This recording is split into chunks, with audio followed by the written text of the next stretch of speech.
3, 2, 1. Hello, everyone. I am Chris Schmidt, and welcome to Rocket Lasso Live, episode 8 of season 2. We're making some good progress.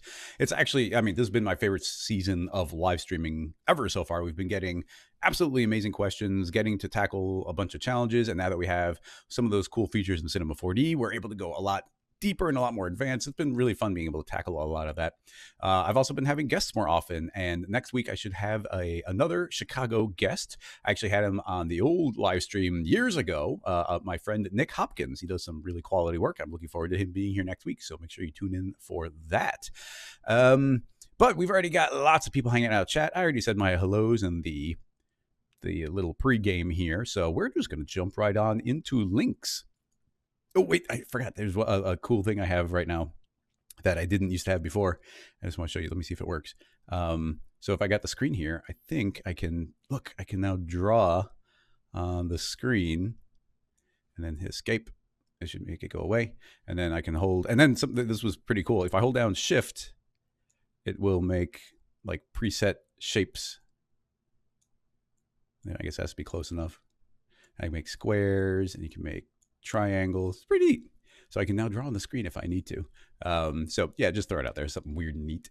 Yeah, I've just discovered that. So we've got R21 ready. And that's not in Cinema, by the way. That was just in the streaming software. But I was trying to figure out how to make better scrolling credits, and I discovered I could do that. So very neat. All right, I'm going to jump around. We've already got a lot of questions in here. Although I will say I do enjoy reading questions. And Al-Sultan was kind of asking about it. So let's see what he's saying. What is the easiest way to add jiggle to animations? The deformer needs specific setup, and the constraint tag cannot be baked. Me trying to think about what you might mean in context. In the meantime, Sky is asking, what's the streaming software? I'm using a paid software, which is called XSplit. It's like OBS, but a little bit fancier, a little bit more like there's a team behind it. And I've been enjoying using it so far. But OBS is the free version, and it works really well. And let's see if I saw a different question, but let's see. Okay, adding jiggle. The jiggle deformer is kind of the go-to.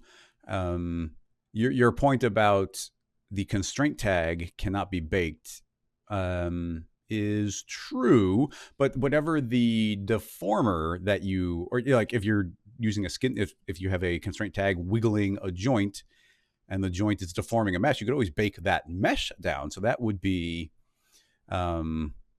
viable.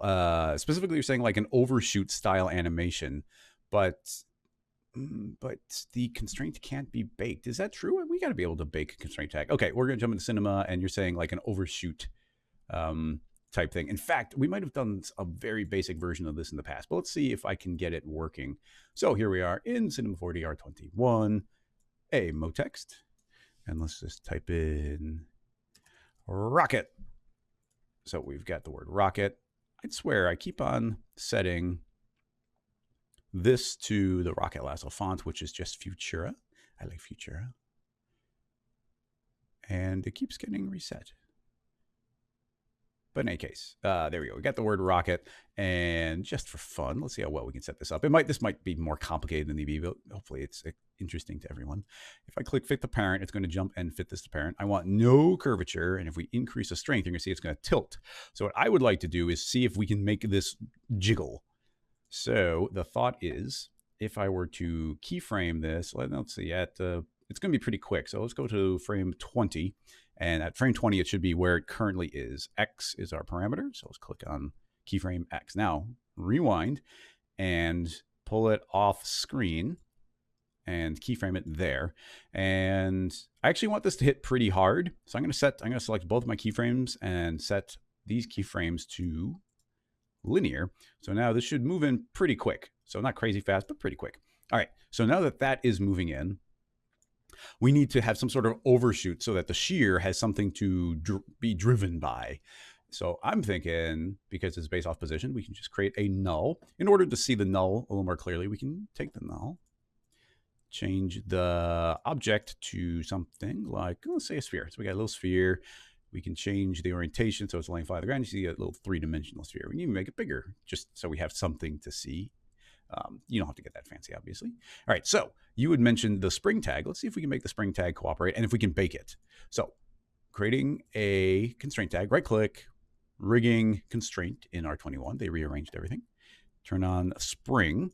And on spring, I want this to follow. Let's just go in the mode text. It doesn't matter what it's following. And currently, it defaults to whatever length it currently is. I'm going to say a length of 0. I want it to be right on top of it, no distance. And just from seeing the motion here, you can see it's going to have some wiggle after it comes in. Now, something you'll notice, and I wish there's an easy way of doing this or like an automatic way of doing it, but you're going to see that if I rewind all the way, that it's stuck right here in the beginning position, and it's not over by the rest of the object. I kind of forget what my usual methodology on this is. So let's see if we can just turn on PSR, and I'm going to also set that to be the motext. And let's just keyframe this to be on and off. So you see it forced it to snap. And let's say for the first 3 frames, it has to be there. Now, I'm not sure what the best thing to keyframe will be. I'm going to try keyframing the strength. So I'm going to keyframe that strength. And then, actually, I guess the strength should be at here. So it's a full strength at the beginning. Oh, wait, what I want to do is 2 frames of it being snapped. And then on the 3rd frame, or, at frame 0, so 3rd frame, frame 2, I'm going to keyframe the strength down to 0. And let's see if that works. If I rewind, you see that's over here snapped onto the text. And let's see if as we move, yeah, there we go. So now it's stuck at the beginning, and then we'll begin to do this overshoot. So, okay, that's working well. We'll be able to tweak the springiness later. Like if we add more drag, you can see it's going to be behind and then slowly settle, but all that drag is stopping there from being any fun overshoot. If we leave this at 0 drag, there's going to be a lot of wiggle back and forth. So we get a lot of control over that directly. Now, this is clearly just wiggling back and forth. So we need to push this further. And actually, I just remembered the offset that we're doing. This is going to turn into a little bit fancier of a rig than I was originally intending, but it's fun stuff. level bevel. It's funny. The class falls silent. As this wiggles back and forth, what we need to do is translate its X position to the power of the strength. But we can't use we can't just use this absolute X position because it's based on the world space, and we don't know if it's traveling negative or positive. We don't know how we should control the strength via that. So let's see if we can get this working. I'm going to create a second null, and the second null, let's put this inside of, I'm going to make another constraint tag, and this one is going to be PSR all the time, and that's going to lock it to motext. Now that that's getting locked to motext, let's see if I can make this a child. Oop, I missed. And let's rename some things. Spring. And this one will just be locked. So that one's locked to the motext, and this one is springy. I see if it's still springy when it's a child.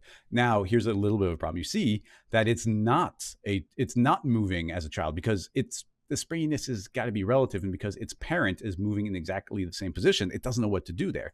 So we have to make this a little bit fancier still. I can actually move this. We have to worry about order of operations. So I want the spring to calculate first. And now we get a little bit weird. I'm going to make a second copy of the spring.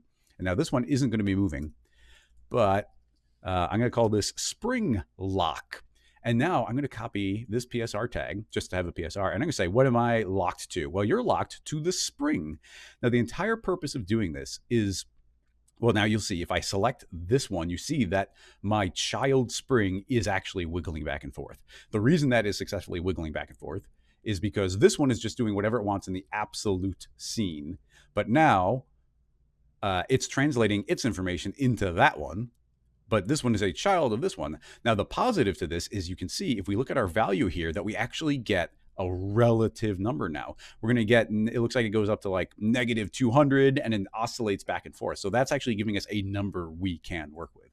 So with that in mind, does seem like there's a little bit of lag on this. I'm not sure why those first few frames are there. I'm not terribly worried about that, but we were being kind of detailed. If I just pause and rewind, if I hit rewind again, oh no, it didn't move. Never mind. It's just after you go past frame 1. Low tech, yes, good idea. I'm going to change the nulls so we can see the way they look. So I'm going to hit play. So we've got our big spring, and we'll make that a circle. In fact, we can really display these clearly by turning it on. And let's make this a nice bright pale blue. And then I'm going to grab our lock, and the lock, let's push this and make it very clear. We'll make it a cube. And that can be larger. So this is where we're going to be locked to. We'll make that nice bright red. It only turns the color once you deselect it. And then we've got our spring lock, and now this is where it's actually supposed to go. What shape should we use there? Let's use a star. So there we go. We got the star shape, and we'll make it nice and pointy. And this one is our final one, so I'll make it a nice green color. There we go.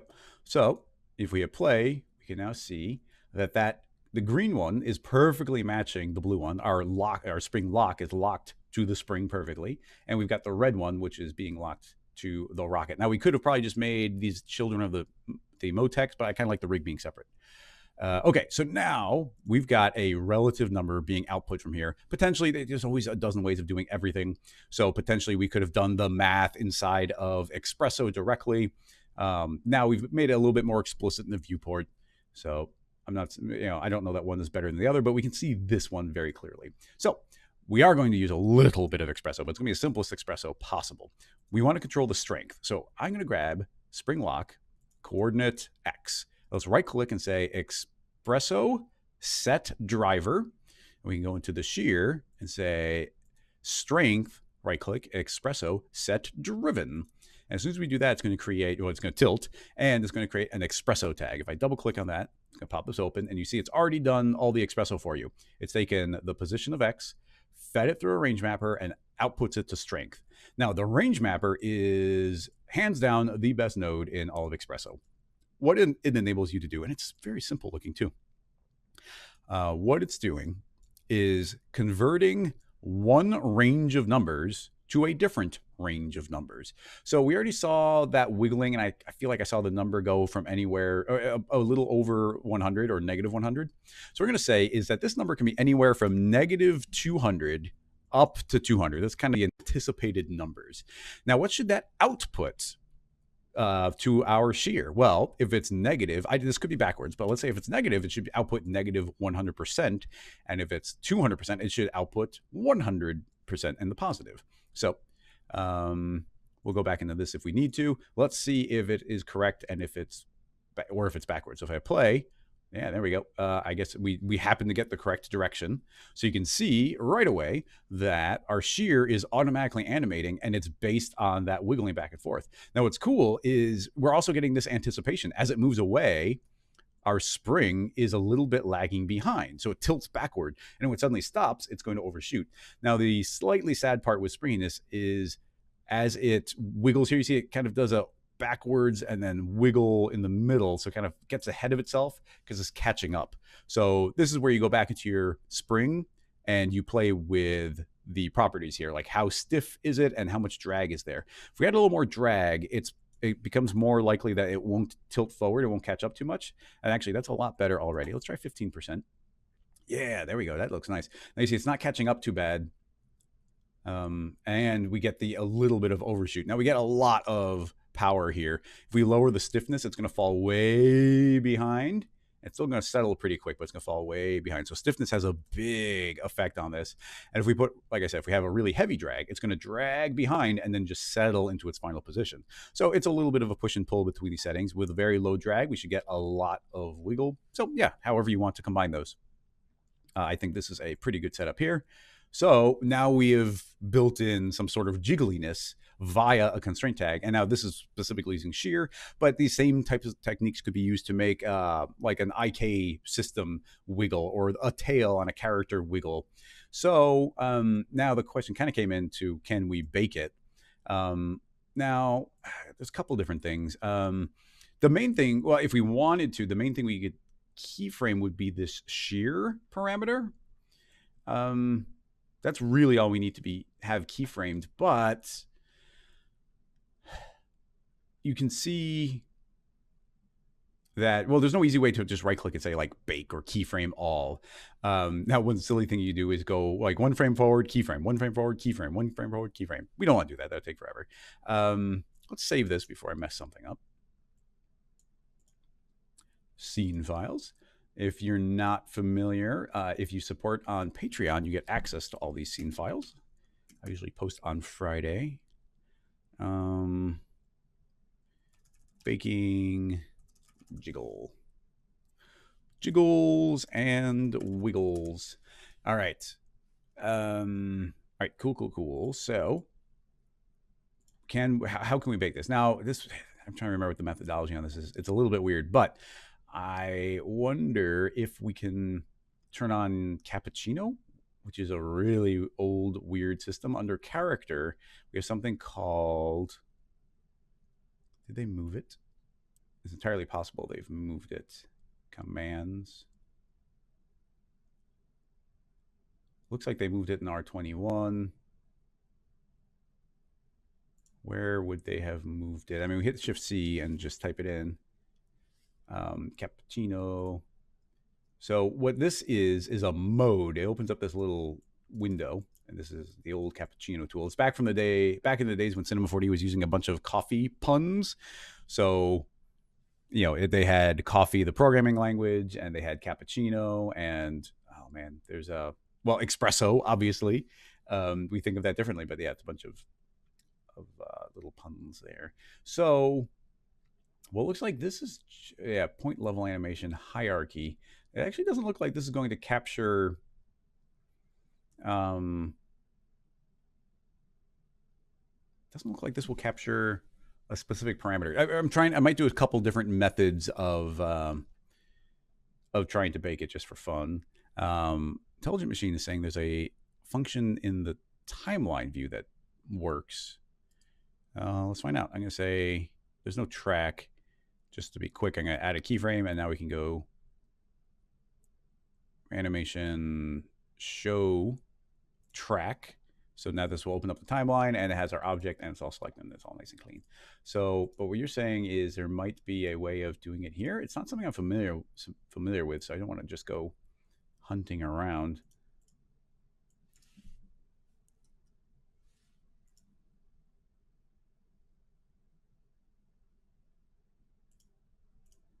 Function, key reducer, clean tracks, insert frame, simplify, bake object. Well, there's a bake object, but there's no, undo until I get my keyframe back. Maybe it needs that. It might need a track, or maybe I have to have the shear selected. Oh, there. Okay, let me delete that. I want learn new information. If we click the shear, then yes, I can say bake object. So is that what we want to do? If I click bake object, there we go. Bake. Yeah, this is going to bake like everything. So we can bake animated parameters. So that seems to be what we want to do. Now, animated parameters is probably referring to something very specific. Let's see. I don't want rotation. I want position. This all seems fine. I'm going to say okay, and let's see what it does. Did it? Oh, yeah, it didn't. Okay, I thought we'd have to go fancier, but it knew that this one was being driven, and it keyframed that one specifically. So that's pretty cool. And now, there we go. That should be, oh, I even created a baked copy. That's interesting. So this is actually baked. It made a copy automatically. I've never used that function before. Thanks, Level. And there we go. This is a baked version of a keyframed parameter. So that's pretty neat. I mean, I do wish you could just right click and say like animation keyframe all, but that's not a thing. It would be great if it was. But there you go. That is now baked. Now, having said that, there's a lot of different ways of baking depending on what you're doing. I mean, and baking is a relative thing. So, now in our 20 and 21, it's trivial to right click on this and say bake as a limbic. And now you see that was almost instantaneous. I can turn off I can turn off all the text here. You can see that it's recreated some of the hierarchy it's got. Maybe a little off the board because it's a mode text object, but you can see this is now baked down entirely, and we have the ability even to manipulate the speed. So I can grab this and say, I want it to be 500% the speed. Now it's going to come in very quickly.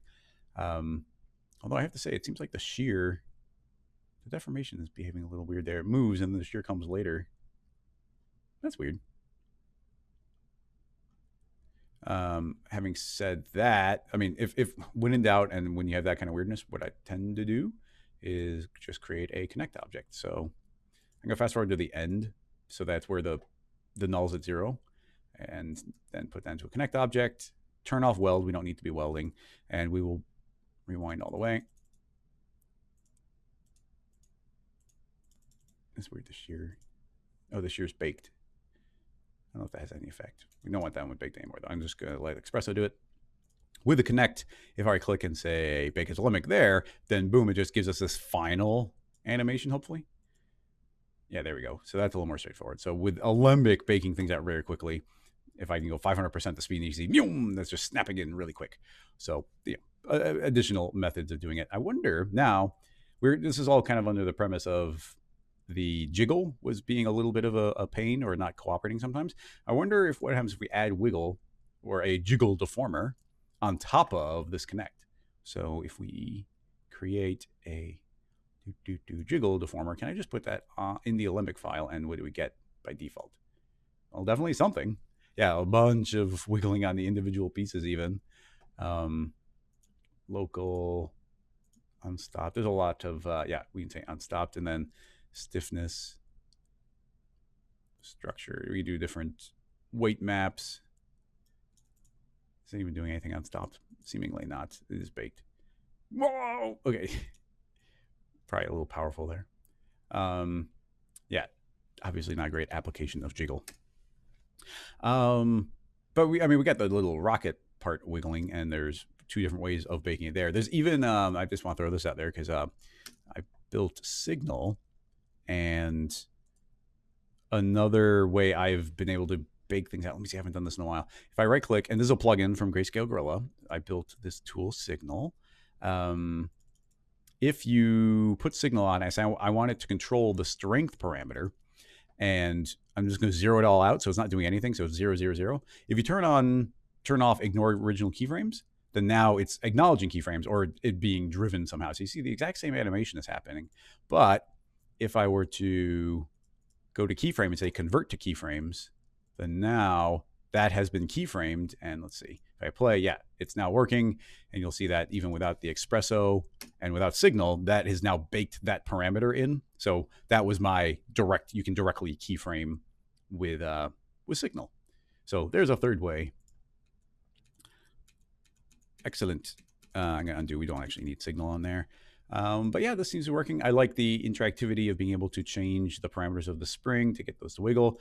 Sultan, I don't know if that answers your question. I don't see you adding anything in after the fact, but hopefully that does. If not, we can do another follow-up at some point, but let's tackle some other questions here. Hi, everybody. Emicore was very quick on having a link here. Can we fake a pile of elements balancing like this without manually animating? Intriguing. I like that idea. Let me make sure I've got a window here open. And open up a new window. There you go. And then click the link. Boom. Let me make sure that the audio is very low.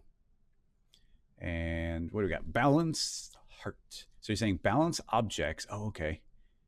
You want to balance object without manually animating. Yeah, interesting.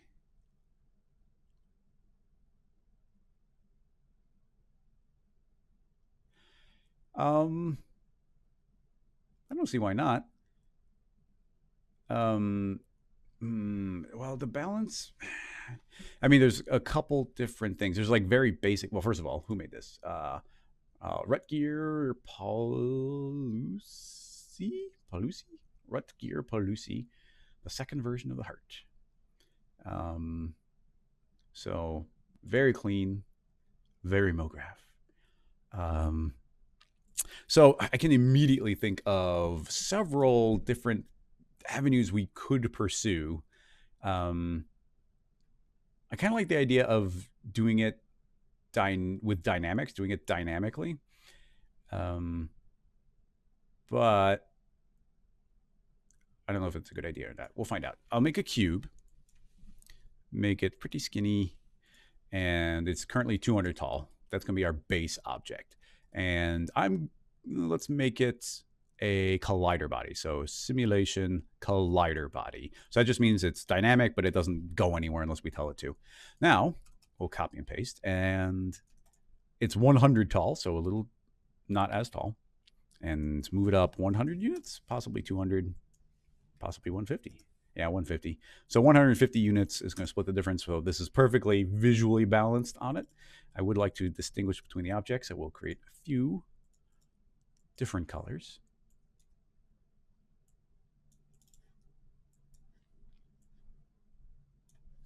And we'll make one more. Actually, no, we'll probably make two more. We'll make 400. Oh, I don't know how tall or how far, but we're going to say 400. And I don't know what the math's going to be, so I'm just going to eyeball this. And it is 400. Go figure. So 400, another color.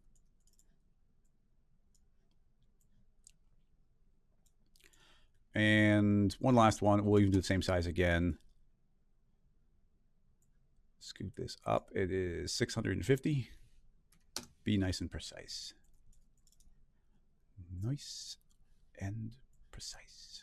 Okay, so they're all stacked visually in the same way that we're stacked here. These are going to be dynamic objects. So the only difference between a collider body and a full-on rigid body is selecting the tags, going to the dynamics tab and changing dynamic from off to on. Simple as that. Save this before we go any further. Number 2. Balancing. All right. Now we need to make some connections between these. Now, if we're only balancing in 2 dimensions, well, we'll be able to change this easily. So let's start with 2 dimensions. Why not? So dynamics, connector, and you can see the way this is rotating, it can only go in a particular orientation. So if I move that up 100 units, it's going to be placed exactly where I want it to be. Visually, we can just put it in between, but I think it's a good idea to make it a child of the object. In this case, I'm going to say I want the cube 1 to be connected to cube. Currently, they're numbered properly, so I'm not going to bother renaming them. And then we'll move up another one to the next cube, move it up, holding down shift. It's another 100 units up. Shift is not working too well there, but I got it. That's going to link 2 to 1. Let's move this up to number 3, and that will link 3 to 2. Hold down shift as I move this up to exactly 400. And that should do that. They're all linked together now. Now, gravity's turned on. If we hit play, if everything's working, actually, they'll probably be super stable. But if we start adding a little bit of motion to this, moving back and forth, which we'll do via, we could add signal, but let's use a no plugin one for this particular question. I'm going to turn on position. We have X, Y, Z. I want to travel on X. So we'll say this can travel up to 500 units very slowly. 0.1 might be too fast, might be too slow. Let's hit play. Oh, it jumps out of position, and that's where the connector is going to be acknowledged. So we have to keyframe our way up to this. So over the first 10 frames, we'll get to this. And at the beginning, though, the amplitude will be 0. So there, it's going to start in the beginning, which will link them properly, and it'll keyframe up to that position. And you can see it will move, and these are all interconnected, and they can now, wiggle and wobble their way around. An important note to do here, we have these connectors, and they can only spin in one direction. You see these are all perfectly aligned, and it might seem a little bit odd. You see this yellow one is twirling all the way through. But the reason they can pass through the other dynamic object is every connector by default has something called ignore collisions turned on, which we're going to leave on. But it makes it so that it directly ignores the collisions between those 2 objects, because if we turn those off, they would instantly be colliding, and they kind of shouldn't rotate at all. Now, this is not moving that quickly, but we'll deal with that in a moment. So everything's falling down. Now, the reason everything's falling down is because gravity is taking over. But if we were to go to our gravity, let's hit Control D. and go to dynamics. Instead of the gravity being negative and pulling everything down, or, it's, this power, so it pulls everything down. Let's set it to negative. So it actually is pulling everything up. So now if I hit play, I think we should get a pretty, just by doing that, I think we'll get a pretty good illusion of it balancing, because it's constantly trying to keep everything teetered up there. Now, this is not the smartest method, but it's going to be like the most straightforward. We have a lot of control over that. Now, based on the speed of this moving, currently the transition happens pretty quick, so I'll scoot this over and let it take a little more time because we're getting that initial there. Now, as I wiggle, you see it's like, whoa, whoa. So with these things visually balancing this way, I think we get a pretty good amount of control there, and you have all of the additional control you get via dynamics for things like our damping. We could heavily drain, let's say 90% out of the position and rotation. And now you can see everything's going to try and stay a little more stable. Give us a few more frames. And I'm going to speed up this. Let's go twice as fast. Let's get a little bit of speed in there. I said a little bit of speed. Thank you very much. There we go. So now it's going to wiggle, wiggle, wiggle. And I mean, it's going to be kind of flapping in the air. But to start making this look balanced, you could start adding, we're putting a lot of drag on there. But if you could increase your gravity more, so I could say negative 5,000. So now there's a very heavy upward force. And that's going to make everything stay more aligned. So with that in mind, I wanted to build it up as this very simplistic rig with just these rectangles, but you can now make these into whatever shape you want. So let's make a figure to be the bottom one, and he should be the proper height actually. So we'll just, I'm just going to eyeball this, but we'll, he's for some reason 180, which is probably like a average height of a human, but I'm going to go to a nice even 200 and put as a child of this one, of the bottom, our base. And there we go. So now we've got that shape. I'm just going to let them intersect right now. Now we'll create a ball, and I think it's double the size we need it to be. So I'll shrink that by 1, drop it in, and 0 of that out. And now there's a ball on his head. Then we'll create a capsule. And the next one is 400. So I will double the scale, T, hold down Shift, jump this up to 200% on the scale. 0 this out. There you go. Now that's balanced on there. And we'll end with a cone shape, which will flip upside down. Y minus. Make it a child of the third object. I think it's supposed to be half the size. Yeah, T for scale, scale down. 50%. There we go. So without changing anything else, I mean, the sticks are still there, but let's visually ignore those right now. Okay, those are going to fly away. What we need to do is grab the dynamics tags and say collision. Currently, it's inheriting the tag to the children. I'm going to say none. So it doesn't care about the children anymore. There we go. So just by doing that, now you can see we've got the figure. And as he moves, these are balancing on top. Now, the faster we move it, the more we're going to break the illusion. Now, what we saw in that animation, it was very slow. It was not moving a lot. So I think that the illusion is going to be maintained a little bit better. And if it moves slower, then you have the option to go back into your gravity and relax that. I think the more relaxed it is, the more these can tilt a little bit. And I think that little bit of it's going to be pretty fun, letting these scoot around. Now, I would call this like a simple version. A couple things we can do. First of all, just to complicate this rig, let's save that because it's cute. But the first thing we do to complicate is make this be able to travel in every direction. So the hinge can just change to a ball and socket. So it can just rotate in every direction, but gravity's still pulling up. So visually this won't look too different, but now we can grab our amplitude and keyframe it.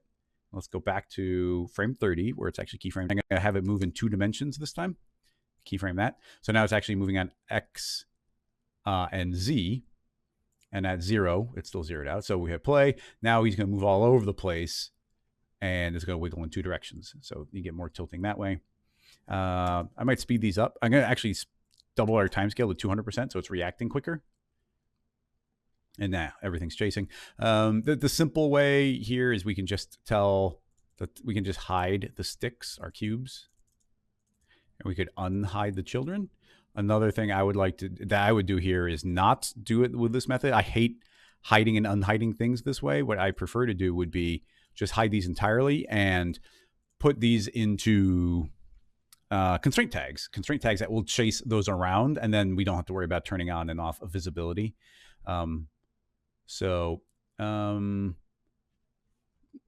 yeah, I mean, at this point, this is literally a balancing act for if we slow it down, but we can make the gravity a lot weaker. I'm gonna make it like 1/10 as strong. So now these should be very, like, it's gonna start giving you this illusion where they're significantly further behind. Maybe I don't want to go quite that slow because they're taking a long time to return. This should be very reactive, and because it's so reactive, as it moves one direction, it's going to try and tilt the other one.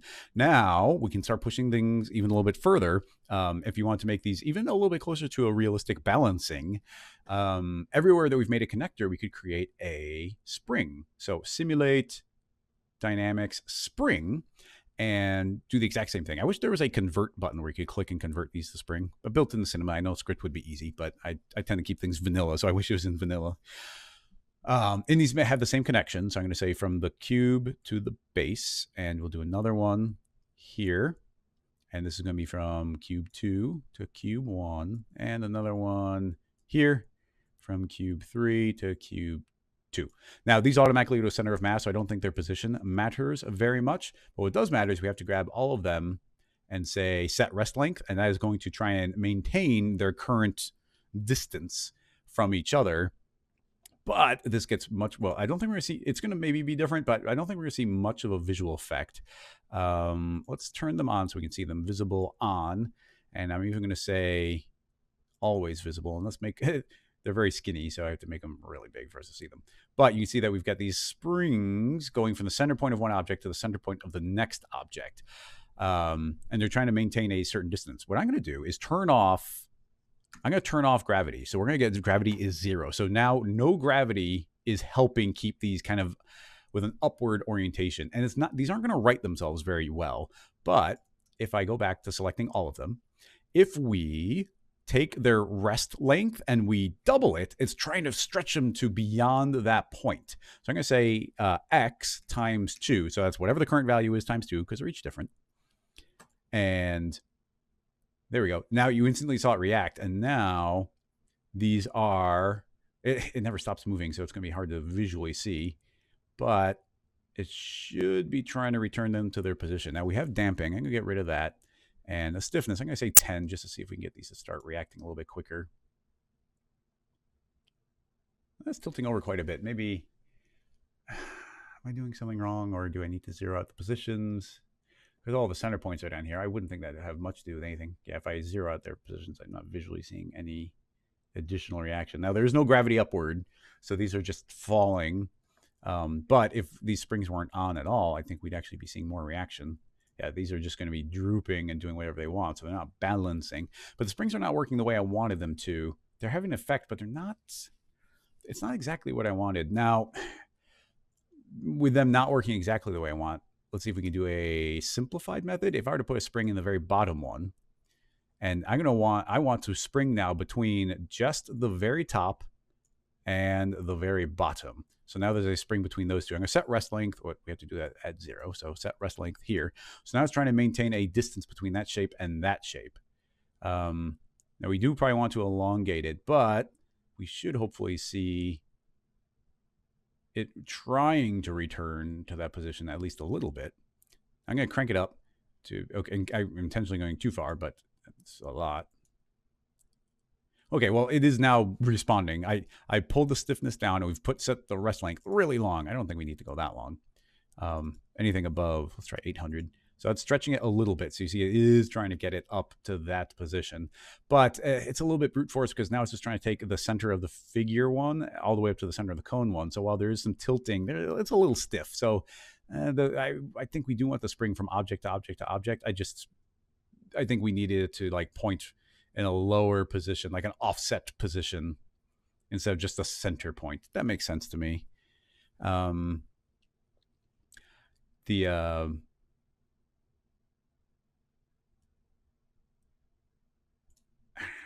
I'm gonna hit undo a few times and let's get the springs back. Let's see if I can get that concept working. So we've got this spring and it didn't take on the color. But you see it's actually just going from the center of the figure to the top, the center to the center. But if I were to, currently it's center of mass, but I'm going to say I want to do an offset and an offset. If I were to take the center of mass and offset it, so I want to go up to the top of that object and to the bottom of the figure. If we do this on every one of them, I'll just select the other two and say offset, offset, and we have to do them individually. On this one, this is going to be more of the top of the pill shape and the bottom of the sphere. And then this one will be the top of the spring and the bottom of the capsule. I don't know if this will work, but let's see. I'd like it to. Hit play. We have to probably fix a couple settings here. The stiffness is back to 10. I'm going to set the rest length again and then say x times 1.5.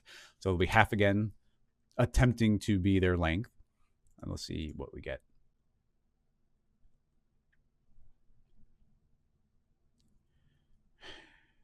Yes, but no. I mean, you see we have no gravity, but it is trying to straighten out. So it is straightening out, but it just doesn't have that wiggly overshoot I was hoping for. Stiffness 0.1. And I would think 0 damping would make it so that there could be a lot of energy in the system, but it's surprisingly, I'm going to set the rest length to their default heights. And how hard does that try to keep them straightened? Maybe we just don't want to push it too far. I don't know. I'm learning as we go here. But if I say x times 1.1 instead of 1.5, they're stretched, but just a little bit. So let's see if this is going to do a better job of trying to return them to their position with no gravity. And this big one just isn't really doing a good job of rebalancing. So as much as I like the springs, conceptually, I feel like I'm missing something here. I'm not sure what it is. So I will turn them off. I guess I'll delete them. I said delete. And then go back to the negative gravity, which, the simple method is actually working quite nicely. And even negative 100, they have some time to try and return. And then these are losing a lot of energy, aren't they? So if we want to get the I'd really like to get like a cartoony, like, whoa. So with that in mind, I think we want no damping. So now they don't lose energy, and now they're going to try and balance. But now we need, I don't know, it's a push and pull. So I'm going to add more gravity, reset because there's a little bit. So yeah, now there's now everything's just a little bit quicker. There's no energy drain, so there's a lot more balancing one way or the other. Now there's like a dozen different ways we could essentially build this rig. This could be a dynamic spline with these distances. This could be a joint chain with these same distances. It's the same idea.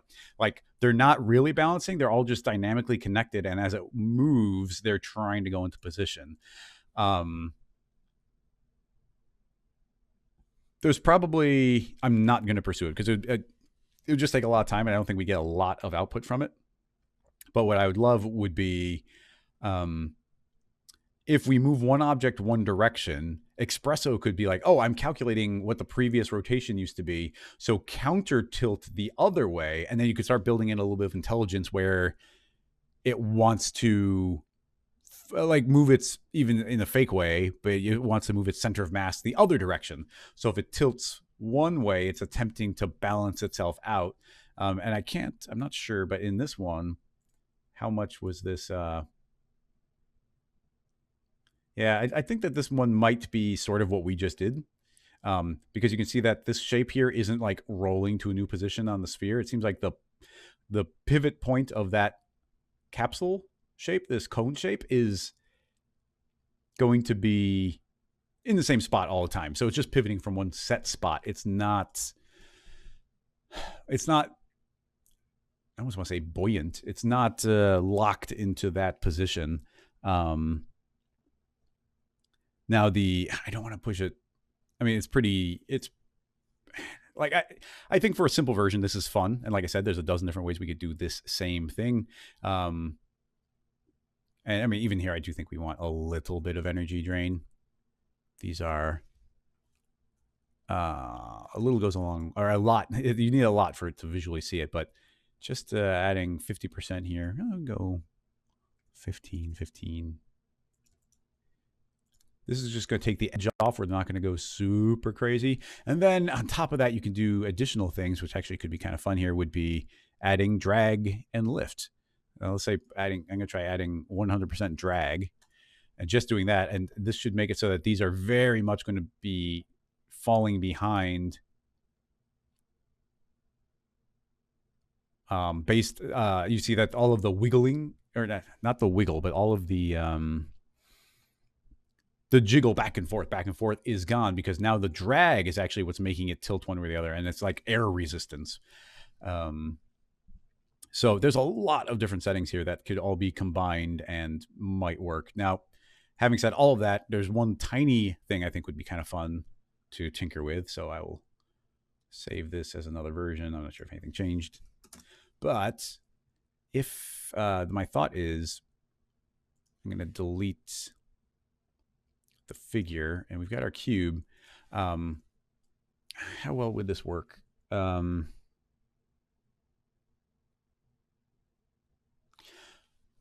just start from scratch. So here's the thought. If I were to make a cone and we point it, get rid of all height segments, we don't need those, and point it negative.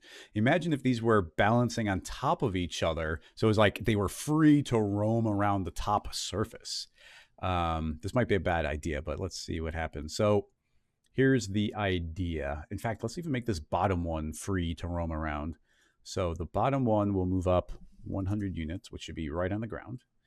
And we'll make it purple. And let's turn on SSAO. Might even be nice to get a shadow in here.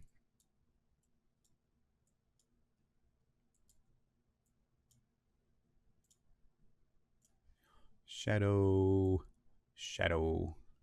and 45%. There we go. Just a little shadow so we can see contact with the ground. So with this being one shape, how do we make this want to balance on the ground? Well, here's my thought. We have to make it dynamic. Simulation, rigid body. I'll copy that to the floor. The floor can't be rigid body, so automatically it turns into a collider. So this automatically should just, oh yeah, gravity's backwards. Reset, right click on the up and down arrow, resets it to default. This should just fall to the ground. Takes a moment, but it does fall to the ground. So if we change its center of mass, which we do, I haven't done this in a while. Here, under mass, we can change a custom center. Now, I never know if custom center is the axis center or the center of mass. I don't know. Now, if we say minus 100, that would mean the center of mass is right at 0, 0, 0 in the world. I don't think visually that will really change much. Okay, flipped upside down. Oh, I guess center would have to be negative 100. There we go, negative 100. I went up, so it actually flipped upside down. That made sense. I'm glad it did. So now the center of mass is down here, and actually you see it's not tilting over. It's not falling. Now that means it's tilted right here, but I think if we added a little bit of wind of some sort, so I just want wind in every direction. Simple way of doing that is just going to be forces turbulence, and give it some scale. It's animated 55. So, oh, and we also have to make sure this never falls asleep. So let's go to dynamics, say 0, 0 on deactivation. And now it's always dynamic. And now, actually, I guess a little bit surprisingly, it's the center of mass being at negative 100, I thought would just put it at the ground, but it feels like it's below the ground. You see, it doesn't feel like it's not trying to fall over. It's staying vertical. You see, it's moving a little bit, not a lot, but it's moving a little bit, and quite a bit sometimes. Okay, well, let's just start pushing this further and see if we can get a better explanation in the ones that are further up. So let's create a second one. And I'm gonna stack them in order here, so it's the same order on the second one. It's just visually easier for me. So now, yeah, now the weight is on this one. It's going to attempt to fall over, though it's too heavy and it's knocking that one down. But actually, I'm gonna let that do it. And will this one right itself? No. You see, this one's center of mass is at 0, but that means it's not trying to right itself. Now, if we actually make these a little bit even below 0, which would mean anything less than this, so I'm gonna say -150. I think that this green one should make the purple one fall over, but then it's going to try and right itself. Yep. See how they're like kind of like spinning tops? So there we go. Now they're essentially their center of balance is down here. So if you imagine it's just floating in space, it's going to try and right itself. It's trying to go back up to the top. So that's actually working really well. Now, okay, I mean, it's kind of fun that we have these little tops that are trying to stay upright. Whoa. And we have a lot of power over that. If we say the more we make these negative, the more that's their pivot point below, and the more they're going to attempt to stay upright. We have to keep in mind our turbulence here is decently strong. Weebles wobble, but they don't fall down. So already that's kind of fun. This definitely has a little bit more of a balancing vibe to it. So now the next step I would like to do, I don't know if it'll work, but let's try balancing C. This is a fun, weird question. I like doing it.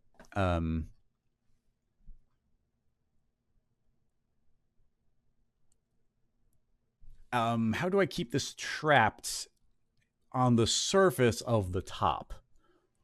That's a good question. I have a couple ideas, but I mean, we have constraints that can do it. Can you lock the distance, though? I don't know. Let's find out. Yeah, I've never actually specifically tried to do this, so this will be interesting. So I'm going to move this up exactly 200 units. And there's a connector type I have perhaps literally never used, and it is called planar.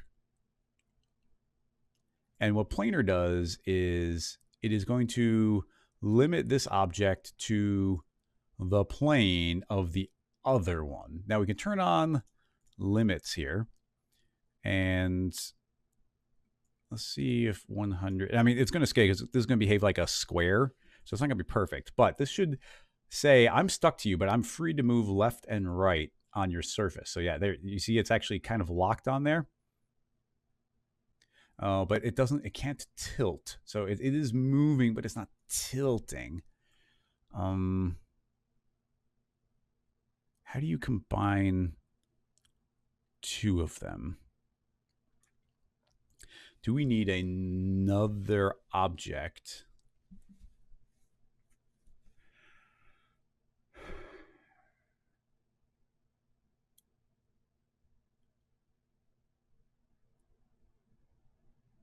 Because this is gonna get weird, but why not? We're having fun here. I'm gonna make a sphere. We'll temporarily make it yellow and give it a relatively small radius. So we got this yellow sphere. It is also going to move 200 units up in the air. Here's the thought. I'm going to tell this sphere that it is dynamic. In fact, I don't want that dynamic tag. I'm going to make a new one because I don't want to bring over all that weight. So it is now a rigid body, and just for fun, I'm going to give a custom density of 0. It doesn't have any weight. It doesn't influence the simulation in that way. So, yeah, Zach, that's what I'm thinking. Zach is saying do a ragdoll connector connected to a planar, but you cannot connect a. Actually, I don't even know that for a fact. So let's try it. I was going to say you cannot connect the connector to a connector, which is what I was trying to do.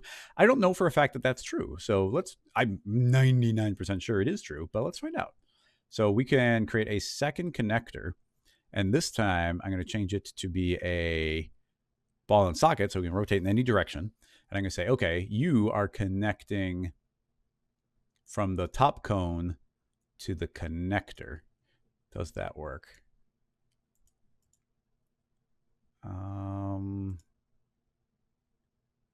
I'm not sure, but I think it did work. That's crazy. You can connect a Darren is confirming you can connect a connector to another. That is insane. How did I not know that? I've never even tried it. It's just like, well, obviously that won't work. I never even tried it. That's amazing. Wow. Okay, that opens up some possibilities. But we need to... Oh, man, that's crazy. So, oh, man. There's so many different things we could do now. Oh, boy. Okay, I got to calm down a little here. What's the distance between these two? We need this not to be able to escape. The furthest distance is, what, 50? Let's try 50. I don't want to be able to escape, but now we can connect. Okay, so if that becomes the end point, what is the radius of that? It's a... Bottom radius is 100, which means it's 200 across, which means we should each be able to be 100. But we can't say 100 because it can just travel everywhere. So I don't want this to be I don't want this to be planar anymore. I want it to be a slider. So now it's a slider on one axis. So now I can just slide back and forth and can pivot. But if I make another connector, and this connector is a hinge, then this connector can connect the top cone. No, it's going to connect. Yeah, it's going to connect the top cone to the bottom cone. I might be mixing steps. But if we spin this here, we can now have a... Let's make these all visible all the time. Display on. Okay, we can make a connector that will spin, and it will take this sliding connector, and it can spin that sliding connector in 2 dimensions now, meaning it's trapped in the cylinder. And then after that now is sliding freely around the surface up there, we could have this connector allow that to pivot in any orientation it wants to. I don't know if that's going to work. So this connector isn't connecting to the cone. What am I got here? That is connected. Shouldn't this be... That's connected to here. Is that... Why is that connected back? Does it automatically connect back? I don't know. I want that connected to this. And now that... Oh, okay. So it automatically is making that connection. That's cool. And I want that connected to the bottom. So they're not all displaying all the time. They don't seem to be. What happened? Did it spin upward? I don't trust it. I don't trust anything anymore. What do we have going? Can a connector connect to a connector to a connector? I don't trust that. We have a... Let's start out simple. We have a connector. I want this connector to connect to the base, and then I guess nothing. And then I guess that should be a child of it because it should move with it. So that should be stuck there. Nothing's happening. It's just there. It's just a connection. So that can't move. Now, if I were to make a second connector, this is also a child. And I'm going to say I want this connector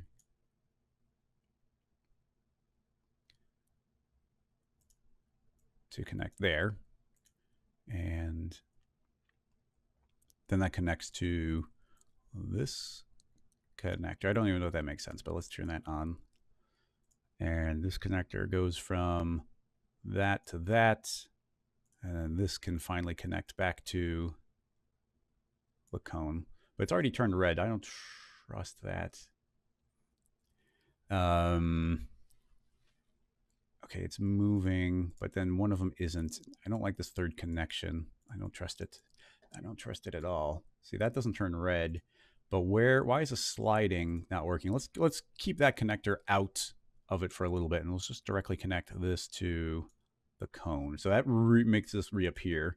So now, why is that not moving with it? This is this connector is connected to that cone, but it didn't move with it. It stayed in the same position. Although its next connection, this one, did move. And is it stuck there? And the way this is spinning,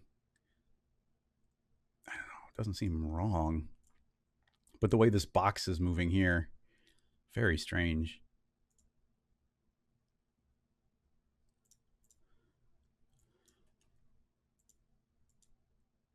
I don't like that offsetting. But it's still connected. I don't know. That's so strange. Because then if we introduce our third one, this one I almost feel like we should put in the second. And it's in the correct spot. And now it does connect cone 1, so the green one, to that connector.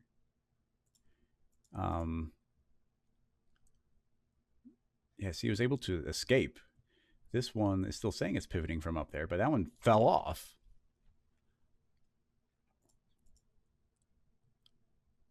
Maybe you can't go 3 layers deep with a connector. This one isn't moving at all. That one isn't moving. Yeah, it's getting weird. It's getting weird.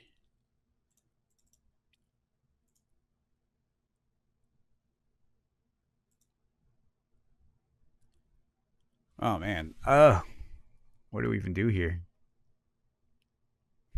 The one we had the very basic one. Okay, here's the thing. I need to do a deep exploration of this. So maybe this is what we'll do tomorrow on the bonus stream, because it's a whole aspect I haven't ever considered before. And keeping 2 connectors interlocked to each other is kind of crazy if that does work. Let's see if we can get the very simplified version of it going. So I'm going to 0 this one back out, move it up 100 units. It's there. If we put this back to being 2-dimensional on plane and just make it small enough so it can't quite escape. So I don't know, maybe about 33 units. So it's going to be trapped. It can't get to the edges. And then this connector is connected there. Is this going to now be stuck to it? Yes, but in a very strange way. I thought, I'm going to pull this out. I thought that connector should be connected here. Okay, that does stay stuck when it's out of the hierarchy. So maybe that's a variable we need to keep in mind. It's very strange too. Is that? I don't use, like I said, I've never used the planer. I just know of it. I never had a use for it. See how there's a box being left behind, and it doesn't seem to be able to escape. But the fact that this entire X moves away, that throws me off. Also, if we make it a child, I guess it does work as a child. But okay, so now it is connected to the surface, and it can move around a little bit, and it's free to try and stay balanced on its own. So that's what we're going for. Now, assuming that this very basic version of the rig works, I would like these to be children of each other.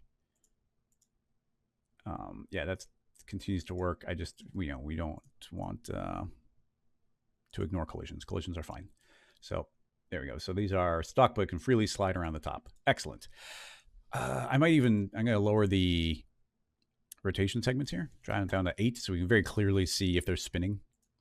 I might up them again at the end. I just want to see if they do end up spinning. So here's a thought. We need to make this one a lot lighter. Right now it's so heavy, it's knocking this one down. I don't know if it's going to be a fact across the board, but we might just need to make each subsequent one lighter than the one before. So I'm going to say custom density, and let's say, I don't know, half the weight. So now if that's, okay, still too heavy. Let's do 1/10 of the weight. Although it did sort of pick itself up there. I'm going to go back to 0.5. Just let's give it a little time to do something. So it's going to fall over. And it's trying to get back up, but not quite. So let's try 25% of the weight. All right.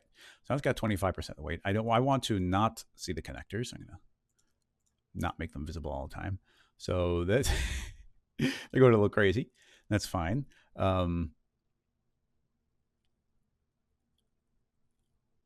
What I want to have happen is, right, okay, we gotta go easy here. There's this turbulence, and the turbulence is just affecting everything all the time. So it's introducing a lot of chaos into the overall setup. I wonder if we need to make it so that just the bottom one moves and everything else reacts to it. I'm not sure yet. But well, even with no wind, it is interesting. You see this is slightly sliding. And what I do want to have happen is if it slides to where it can over here, it's free to do that. But this is going to react, which it is. You can see it's tilting over a little bit, but it's not heavy enough to make it fall over all the way. So, I mean, that's the idea. Let's add a third layer on here. So we'll make a third. We'll add another 200. Make it pink. We need to make a connector up to this one on positive 100. So it's correctly there. It needs to link to cone 1 This connector needs to connect to that new connector. There we go. So it should be the exact same rig up one layer. And let's continue with it can only be 25% of the weight. So I'm going to say times 0.25, and that's going to drop this to 0.62. So that's a quarter of the weight of that one, which is a quarter weight of that one. Hopefully that doesn't have too much of an effect downstream. And without changing, I'm not even going to introduce any wind or anything. Let's just see what it does by itself.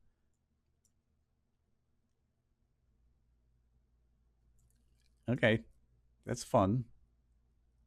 Yeah, it's bending over a quarter of that distance. Or a little bit of the distance of that one. So I think we got a pretty good weight ratio here.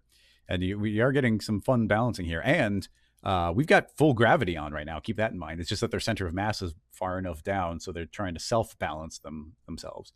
So it's less fake than the last one. Still fake, but less fake. Save this as number D. Okay, so how would we introduce these actually moving around? I think we just have to make the bottom one start moving. Now, before we went to this connection method, I was going to make... I was just going to put like a little trap around it, like a little thing where it had to sit in a pit of the other one. But, okay, so... I would like to make one more level. I don't think it's too difficult, so let's just do it manually. It doesn't take too long. Another 200 units up. It's yellow. Second connector up 100. It is connected to what it's a child of. This connector is connected to that connector. There we go. Now we got a fourth layer here. Oh, and we need to change its weight times 0.25. And there we go. Nice and small there. Okay, so it's another one with less weight. But now the goal is to start applying forces just to the bottom one. So here's a thought. I'm going to turn the turbulence back on because it's a fine way of getting it. Except I'm going to grab the dynamics tags of the other ones. Under forces, I'm going to say only include things. So it's an empty include, so nothing's being included. So now this bottom cone will be affected by turbulence, but nothing else will be. So everything else is just reacting. Not too bad. This definitely has more of a feeling of balance. They're able to move around and try and maintain a position. That's pretty good. Now, there's a lot of wiggle up on top, but they definitely feel like they're trying to balance more than the other one was. So I like it. Now, okay, let's think. Okay, the turbulence is pretty strong. I'm going to weaken the turbulence, and then I'm going to put a very low friction on the floor. So friction, let's just say 5. This should be a lot more free to slide around now, which it is. Excellent. And then there's a lot of wiggle up on the top, but I want to maybe universally change these. If we grab everything, we can start. What setting do we want to do? We could do drag. A little drag goes a long way. Instantly, you say as soon as I put on 5 on drag, that almost died. Let's try 1. I don't mind a little bit of wiggle. Yeah, drag is a very powerful parameter. 1%, you see this is not like wobbling all over the place. 0.5? Yeah, 0.5 went a long way. So there's drag. We can do drag. We can also do angular or linear damping. I'm going to say 90% angular damping. So it's draining a lot of energy out as it's trying to tilt. Okay, 90% is a lot. Let's do 50.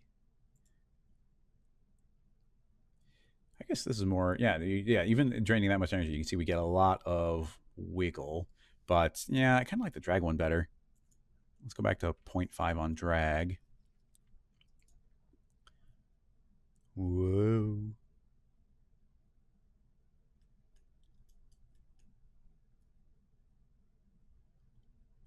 It's pretty good. Oh, wow, yeah, look at that. I'm kind of fascinated by this. If we can, the connectors can have a little more space to roam. This might be too much, but let's say 45. I mean, this is all fake. Yeah, these are all fake anyway because it's not actually trapped in the radius there. So these can Let's see how far they can slide. And they will slide closer to an edge, which means they'll probably weigh more on that corner. Yeah, so they will weigh a little bit more. So they do seem a little more inclined to tilt each other over. So we were at a finely balanced. If it's more on the edge, it weighs more. That's fine. Now we can counter that. We could counter that by making them each weigh less, but a universal way of doing it would be to take their center, their offset, and just go a little bit more negative. So they're trying to balance at a lower point. So they're more, they're still going more to the edge, but now we have a good setting to say, no, you have to stay more vertical. They're clearly twisting around very freely. We can decrease some friction. I want to be careful. Oh, I mean, it'll just slide around more on the ground, but we don't want any bounce. But let's, oops, I don't know, I clicked. I don't want any bounce, but let's go easier on the friction, say 25%. So they should be able to slide around. I don't see that's super snap to the corner very quickly. I kind of don't want it to do that. So maybe 90% was fine. And then the one more thought I had was perhaps, how do we put a force? Is there a simple way? Is there a simple way to counteract the direction that any given one of them falls?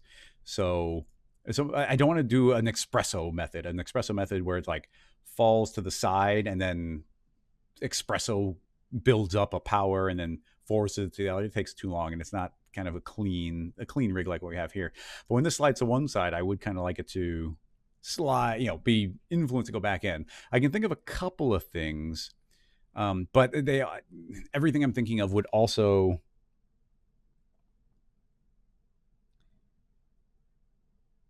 make it instantly balance out constantly. And I don't want to instantly balance it out. That's boring.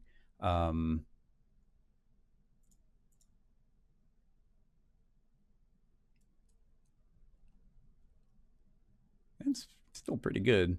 And then even there, I mean, these keep in mind, these top ones are just reacting to what's happening to the level below them. So if we wanted to, something we can do is just apply the turbulence to all of them. Let's just see what happens there. Forces, we'll probably have to weaken it. I'm going to say go ahead and exclude nothing. So now they're all being affected by turbulence. So they're all free to slide on that surface a little bit more. It's definitely making them each look a little bit more alive. Increase the friction on the floor a little bit.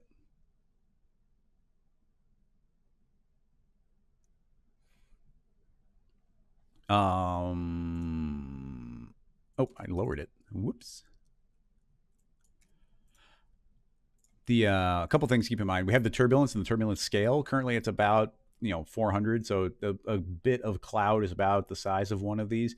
So each of them is kind of being blown around independently. If we made this a lot larger, they're going to start being affected a little bit more uniformly. So it's going to, like, a wind will blow all of them to one side and then they'll blow them all to another side. Let's see if that adds anything. I mean, what that could add is like a little bit of uniformity to them. And where I always get inclined, this top one doesn't seem to move very much from the center. Is that just a trick of the eye? Yes, it is. No, it is moving. It's just, I guess, by the nature of it, not moving that much.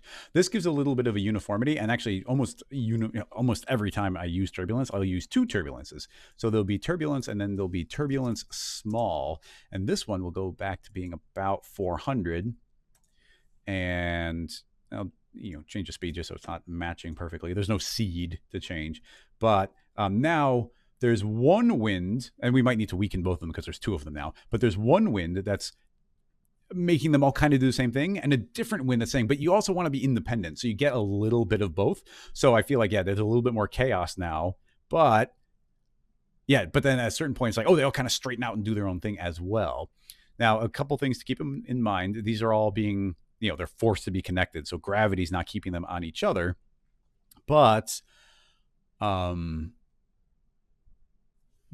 not, what was I going to say? They're forced to stay connected. there is gravity here. Oh, and what I was going to say is the turbulences are blowing in all directions. So this wind is blowing left, right, back and forward, but it's also occasionally blowing upward and downward. So, there could be downward forces getting applied here as well. It'd probably be a little bit better if they each independently had their own thing going on. I mean, this is a fine rig. I'm quite happy with this. We could probably keep stacking up more of these, but they're each trying to stay alive and do their own thing. They are fully dynamic, so that is a positive. We'll be able to just copy and paste that entire rig multiple times, which we will do in just a little bit. But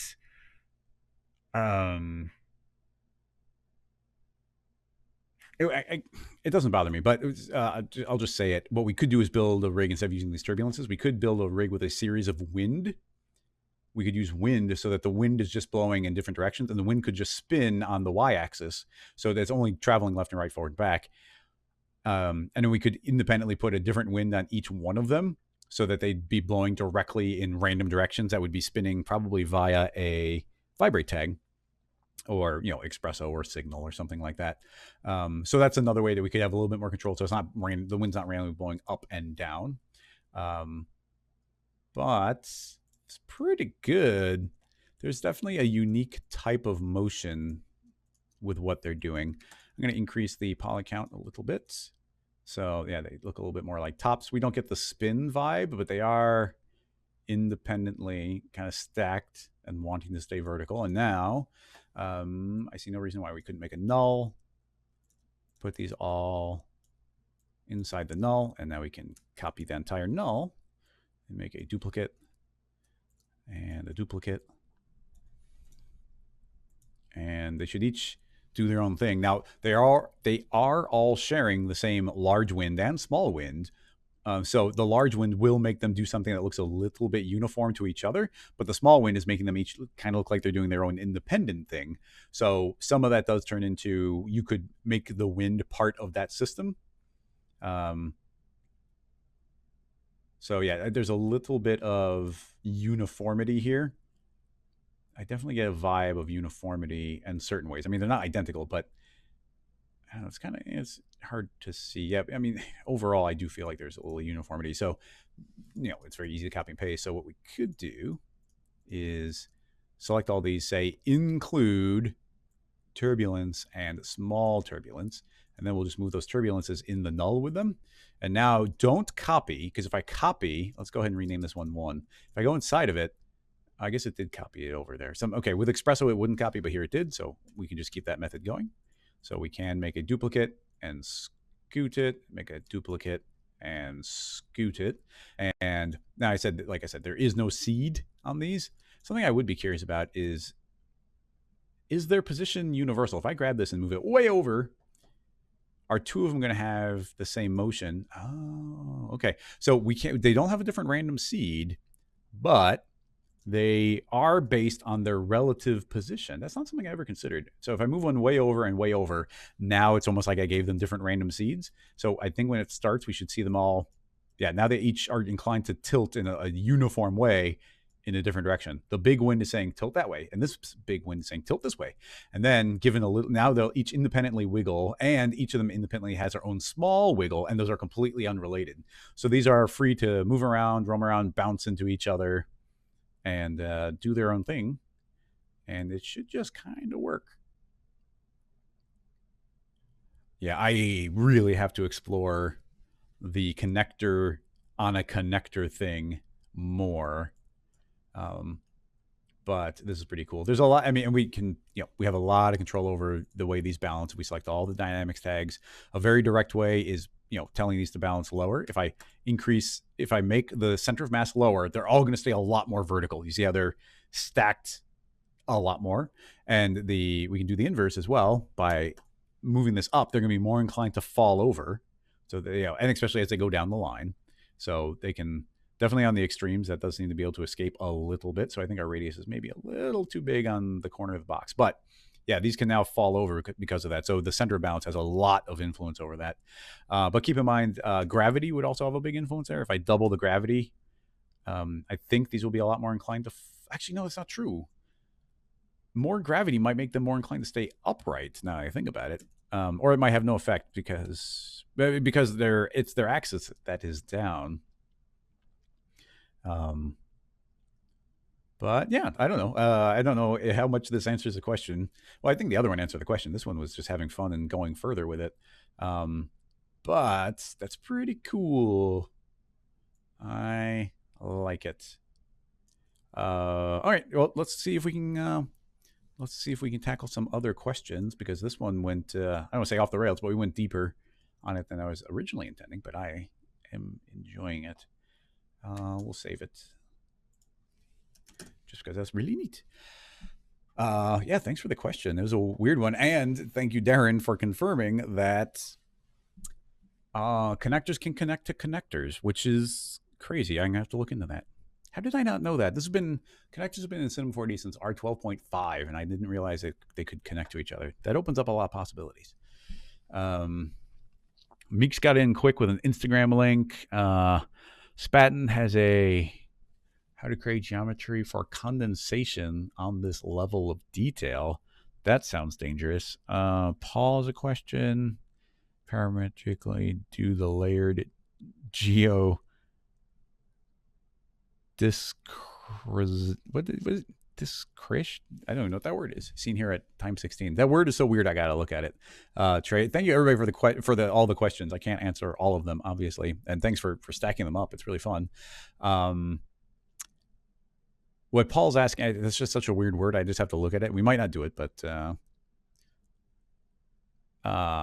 16 seconds into this one. So it's a Vimeo. It's Nike Phantom series. Oh, from Axpanza.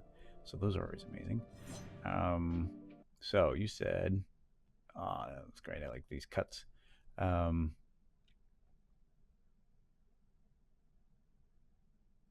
guessing you mean this. I do like this question. Once again, I can't talk about it yet, but we are working on some things that might help with this. Honestly, at the end of the day, I don't think this is cool. Don't get me wrong, I love it. That's awesome looking, and the concept of, like, we've seen these slices, but the idea of it kind of popping into existence on them, that's new.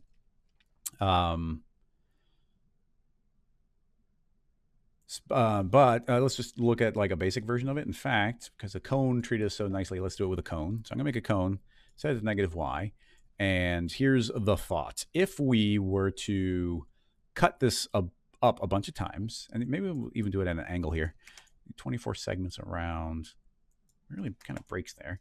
I'll do 36 segments around. So you can see that there's a bunch of cuts there. If I make it editable, it does have, actually, I don't know if their caps are welded in this version.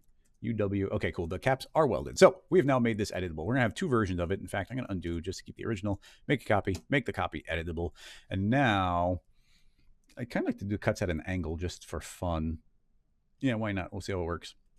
I go to the side here. I'm going to hit K for the knife tool. And then there is J, I think, for a plane cut. Let's do K, J for a plane cut. And where this gets interesting is number of cuts. So I'm going to say I want 25 cuts. And let's see if it works by clicking. Yeah, I can click and drag. And I can see I'm going to make a whole series of cuts. So I had to click and let go. I don't want that. It's going to do a cut and then, actually, no, hit escape, undo. I'm going to start right here. It's going to snap to point, and I can drag it to whatever orientation I want. And I'm going to do something like this. So we're at an angle. But I should have said select cuts. Maybe that will work. So now I hit this. Enter, maybe. It's not. Yeah, I have a lot of trouble with the knife tool here. But maybe if I just change tools, you see it was cut. Now I'm going to go edge mode, and it did select them. Okay, that's all we needed to do. Oh, this might have been a bad idea to do these at an angle. It's an arbitrary angle I just did. But let's move on. I can hit Shift C and just go edge to spline. So now we've got a series, well, we've got a spline object. Let's hide this for a moment. You see we've got a series of splines that are cutting through. So I guess we can just eyeball it. I will just eyeball it. We're going to create an extrude. And the extrude, it's backwards right now. I'll put the extrude in like this. It's going to extrude. It's actually going to be a little bit weird. It's going to extrude every other one and kind of blend them together. That's a thing I've run into. Let's slow down and think a little bit meticulously here. We don't need the extrude. What we need to do is loft it, but we might need to loft each one separately. It's a little bit of a pain, but it's not that bad. There's a lot of different ways of doing this, but if I turn on loft, there's always a little bit of pain. Like what I'd love this loft to do is just to merge each of those separately, but it's not going to work. That only works with a single spline, so we need to explode it. So if we select all this, and how do we explode to segments? Explode segments. There we go. So now it's going to explode each of these out into its own little sweep, and this is now an empty spline object. If we make a child of the loft, I don't think it'll do anything. Yeah, sadly, no. So what I do need to do, fortunately, is how many splines do we have? Yeah, 23. So we need 23 lofts. 1, 2, 3, 4, 5, 6, 7, 8, 9, 10, 23. Okay. There might be multiple ways of doing this. I'm sure there is, but we'll just do this. Now, wait, why is the loft? Oh, are those not closed? Yeah, they're not closed splines. The loft currently isn't visually doing anything because I have to get closed. They're not in order, which is too bad. Bink. Bink. Is that this one? Why are they not? Oh, I didn't close them all. Close, please. Close, please. All right, a little bit manual. There's definitely ways of doing this that wouldn't be manual, but they're not immediately coming to mind. Here's something. You see I'm starting to fight the hierarchy here a little bit. You can actually open up a second object window. And now here, I'll just zoom in down here, and here I'll zoom up. So now I can just drag from one to the other and not have to fight the object manager.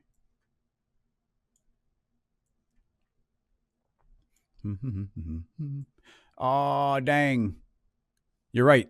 Digital donut. I could have just hit Alt. Let's do that for the last of them. If I grab all these and I hold down Alt and I say loft, boom, each of them gets put in a loft. Nice tip. Tip of the day goes to Digital Donut.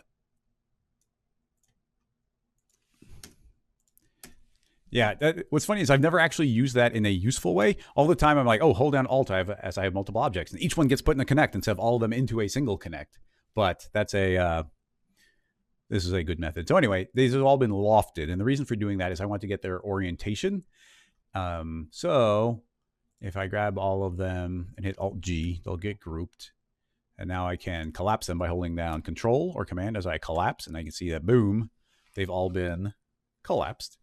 And now, actually, I think it's pretty easy to, I will make a connect, put this into a connect. They don't need to weld. That just slows it down. So I'll turn off weld. Oftentimes you do want weld, but just for most of our use, we end up not welding.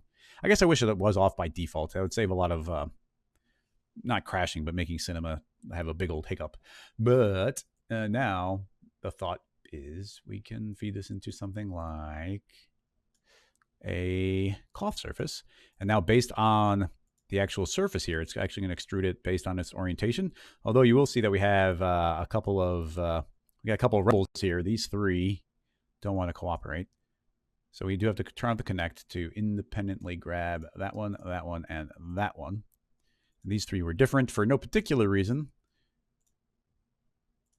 All we have to do is select that, and that. Point mode, select all, right click, point order, reverse. So they spun. Why those three were in a different order, I don't know, but now you see they are all pushing in the correct direction. So now we've got our loft, and now this was just a way of, you see that we've now converted this into a series of slices. So a little bit of that combination, and it is working nicely. The Fong gets messed up when it comes to the cloth surface. That is not unusual, but we can put it into a connect. Don't weld, manual breaks, move the Fong tag up, and then we fix the Fong. So now we have our original shape and then the new one. The new one's not bigger, but in this case, I would just move the cone up a little bit. So for this converting from one shape to the other, I guess it's based on the resolution we put it in. But hopefully this is pretty straightforward where I can grab this connect and feed it into a fracture object. Yeah, there we go. Fracture explodes segments, and now each one of those should be exploded out as its own separate piece, which means with any luck we can make a plane effector. And now they're all getting pushed, but with a linear fall off set to y plus, let's see. Yeah, you can see they're each moving, change the length to be a lot smaller. And now, yeah, now you can see I can move this up. Now, instead of them moving into position, we'll just have them scale into existence. Now, they will just pop in, but that's what I think the animation was doing. So we're going to say scale, uniform scale, absolute scale, -1. And now they scale down to nothing. And I don't want them doing this transition in. If you wanted the transition, you could be like transition in, that's nice. But if we just go to our plane and just give it a length of, here, I've talked about this and finally it happened. I've been trying to mention it. And so all the time you'll see me when I'm using a linear field, I don't put it to 0. And you'll see right here, I put it to 0 and it breaks. What really should be happening is everything above it should be doing one thing and everything below it should be doing the other. It's not. But if I set the length to 0.001, then suddenly it does work. So I don't know if it's a bug or what, but now they should just be, for all purposes, popping in, unless it's caught in that transition in between, which it would be a fractional one, partial one. And now if these just had the same material,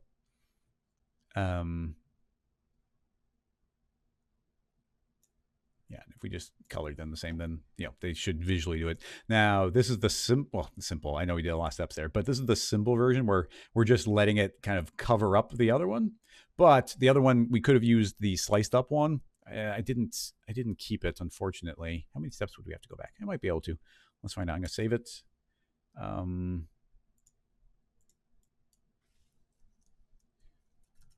3A. I don't even know what to call it. Slice pop in. I never know what to call it. Slice pop in. Okay, what I'm going to do is copy this and now hit undo like a bazillion times. Is it quicker to... Okay, I can hold down undo.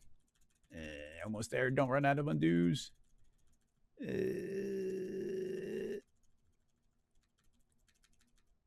Almost. I ran out. I ran out just at the wrong time. Actually, is that even true? How would we get the cuts there? I might not have, even undoing, I don't think would have actually done it. We did run out of undos right when I wanted to, but I could just leave all that and paste back in this. I guess what I would do is slice this up so we can hide all the other parts. And we need to grab this as a series of loops and then close it. Now, so what I want to do is what I want to do is make each of these rings its own object. I can't do that. There's no automatic way of doing it, but the quickest way to do it is to select every other loop. And I was doing such a good job. But now we get up to this top one. It's going to start getting a little bit wonky. Can I stop at boundary edges? Will that? No, dang it. Okay, I don't want to spend all the time selecting every single one of those going across it. So I'll just finish it off with this one.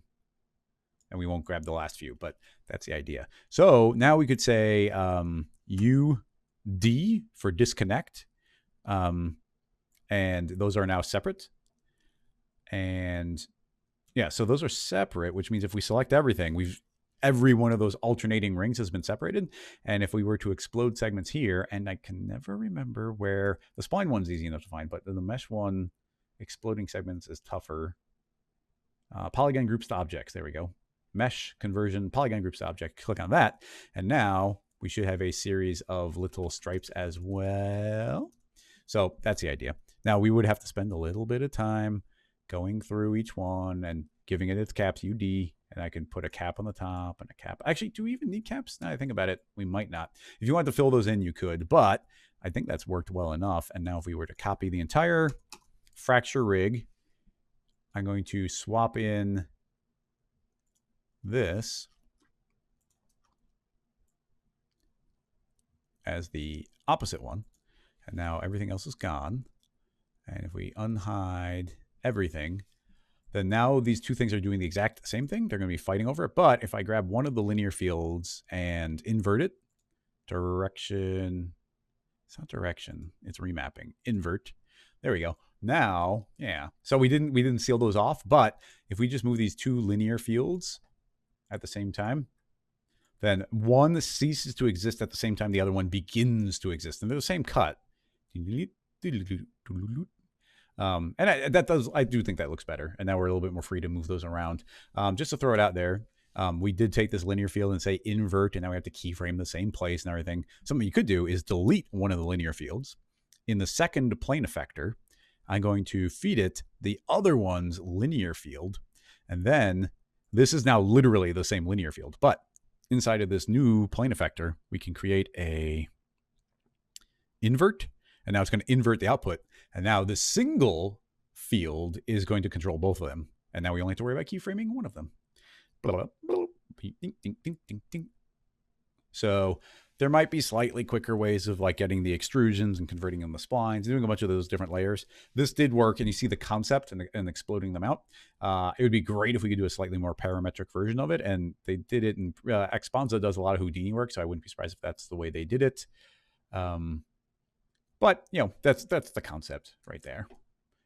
I hope that was satisfying for the questioner.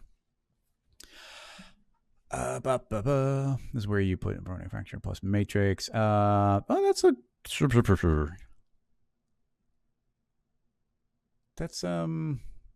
good point. Spaten is mentioning how you can convert these to we could have done the same cut with Voronoi Fracture just to show you what he's talking about, because it is a good idea. I can bring this cone. This is still the parametric version of the cone. If we were to throw this into a fracture, it's going to break apart randomly. I don't want it to break apart randomly. Go to sources, delete that, and instead make a matrix object. We feed this matrix object in as the source. That's going to create these cool little cube shapes, but the matrix could be instead 1 by 25 by 1, and now we get a line of them. And now you can see it's created a series of slices along these. Just to spend a moment talking about it, because why not? The reason that we get a series of slices when we have a line like this is the way Voronoi calculates is it takes a point in space, and that becomes each one of these rectangles. And it says what's the halfway point between one and another one. Now, typically one would be floating in space over here, and one would be floating in space in there, and then the halfway point would be a line. What am I doing? I should be showing this here. If there was a point in space right here and a point in space right here, then normally it would cut it right in between those two. But then if there's another point right here, then it cuts at the halfway point between those. And if there's a point right here, it's going to cut at the halfway point between those. And it just starts casting this line out as far as it can until it starts intersecting with other ones. That's what the fracture actually does. But what we're doing right here is we're just creating a series of vertical dots. And these vertical dots are representing the spaces, which means the halfway point between them here would just be a line, and halfway point between here would be a line. And so we just get the series of lines going across, and that's why it works that way. So cool. I'm happy we were able to do drawing directly on the stream now. Yeah, that's a new feature we have. Okay, so having said all that, it's now super easy to grab this and just tilt it off to the side. And now we get all of these slices like that. I wonder if we could have saved ourselves a lot of trouble. Like hollow. Yeah, close and optimize holes. We might have been able to, because each of these is, it would be great if we can get just the slice. But there's no way of just getting, oh, that'd be such a cool feature. I should mention that to the person who coded this. I chat with him sometimes. It'd be great if this could return just the slices. Oh, that'd be so good. That should be easy. They already have that information. Even the selection, like we could say, we can create a selection for the different faces. Actually, it creates them automatically. But if we make this editable, it actually already has all of the selections. So can you, yeah, I guess we can select them all. So here's like the inside faces. This would double up, but we could, I can select that and click the button, select polygons. We go into polygon mode. and these are all selected, then we should see that, wait, let's deselect all, grab that, say select polygons, and that was select, these were outside faces. So if I deleted those, nope, that didn't work. Huh.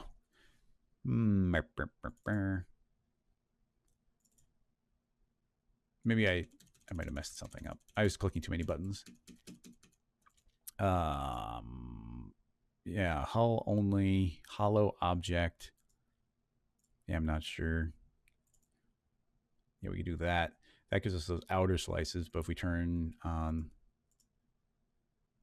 what did I do? Yeah, optimize and close holes. I didn't do that. So optimize and close holes, that will do this. And that gives us those slices. And yeah, there's a, it couldn't just return one, but it would be great just to get that slice out. But yeah, you can see how we were able, super cleanly and parametrically do this. And this is much better to have controlled this than making it editable, grabbing each slice, alternating them, even though the alternating is good information. This is a lot more elegant. We should have started this way. Didn't even think about it. Yeah, what time is it? We got about 10 minutes. How quickly can we, we'll see.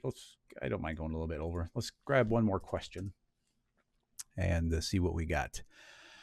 Let's see. Tom and Spatten jumped in right when it looked like it was wrapping up. So let's see what we got here. Tom, thoughts on progressive slicing animation? Well, we've just been talking about progressive slicing animation. This is Alt-Shift-D. Roland. So let's see what we got here. I don't think we've ever looked at anything from Alt-Shift.de before. Wee. Ooh. Look at that. Cut. That's cool.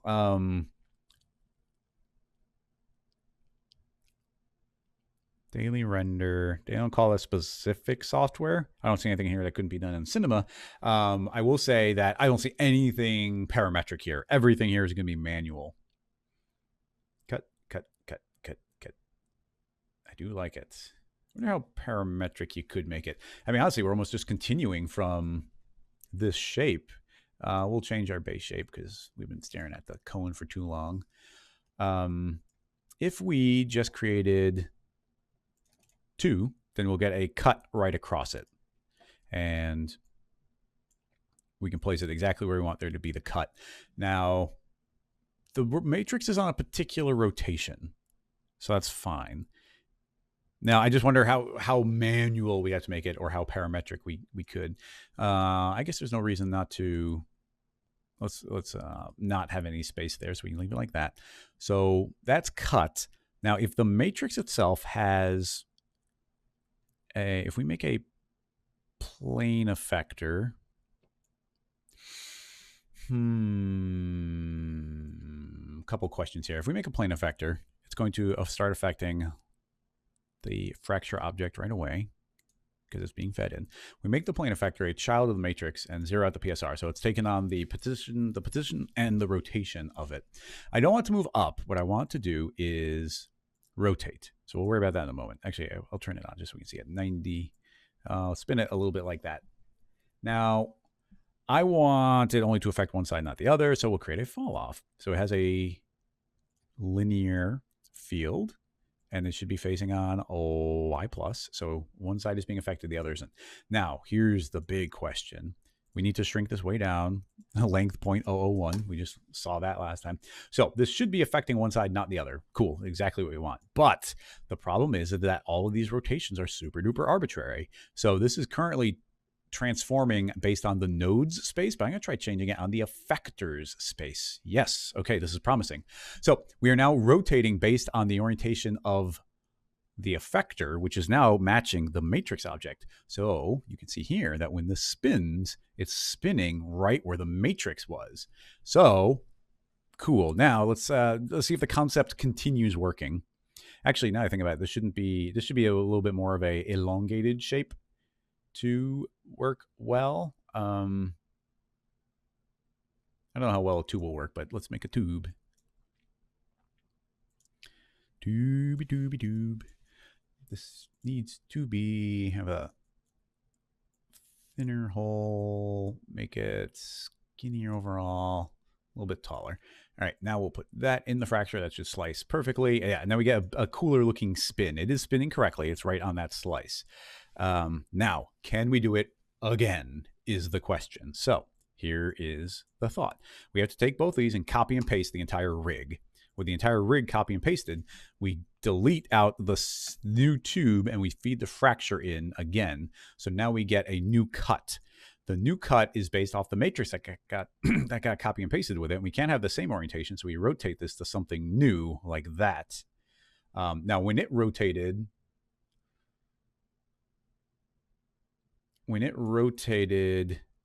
it is doing a new slice and a new rotation, but it needs to affect. No, that doesn't seem wrong, but okay.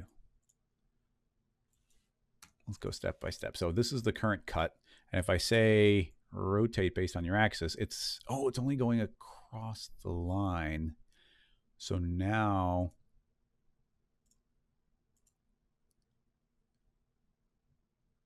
what did I just do? It's only doing on 1/2. So maybe the subsequent ones don't use. No, we do use it. It's on one side. It should be everything over there.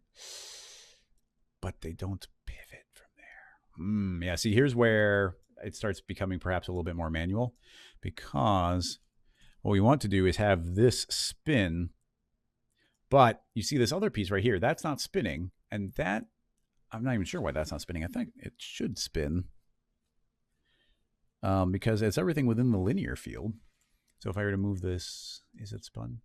It is spun a little bit. So if I move this a little bit, yeah, you see that, see this piece is not spinning in spite of the axis moving over. And I'm not sure what we're colliding with. Is the bounding box? Is it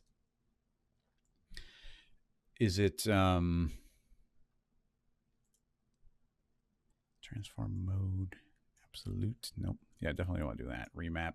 I don't even know what remap means. Not object for sure. So yeah, this goes to immediately. This is the concept, but it's from this point forward. I think you have to do it manually, as far as I know. Yeah, Spaten, you're saying, yeah, could they be connected? That's a long shot, but I don't know that it wouldn't work. So if we put this into a connect object that reblends them together, but you know, if we turn that off, those have been remerged and let's not weld. But then we cut again, but these are not, they're not one object. They don't share an axis. They are two separate pieces. So,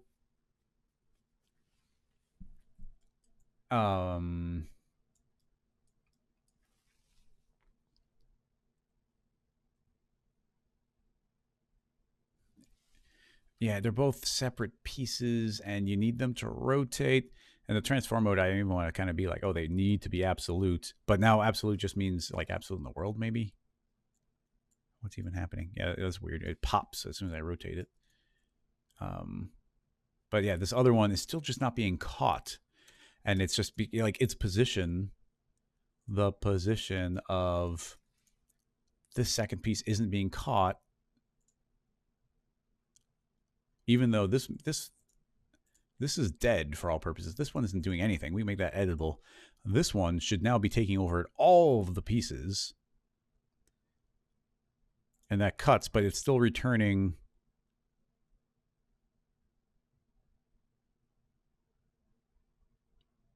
It's still returning these as 4 pieces. We would need it to return these not as 4. And there's no way to re-weld those.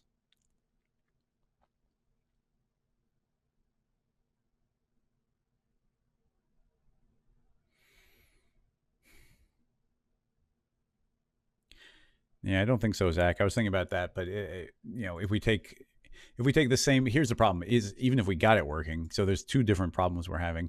If we go into the effectors and we have the second new plane effector affect the first one, then it's in the old one and in the new one, and you'll see that suddenly that top seemed to get affected, which is weird.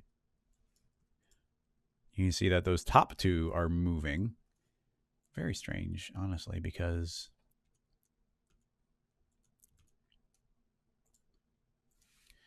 let's just rename this to be certain. Yeah, see, this is 2, and that is being fed 1. So this is only affecting that 1, and it's not catching the axis, probably because a bounding box is being generated. I think the center point of these is getting generated by a bounding box, which means a bounding box's center point is somewhere over here, not in the center of that object. And there's never been any way of modifying that.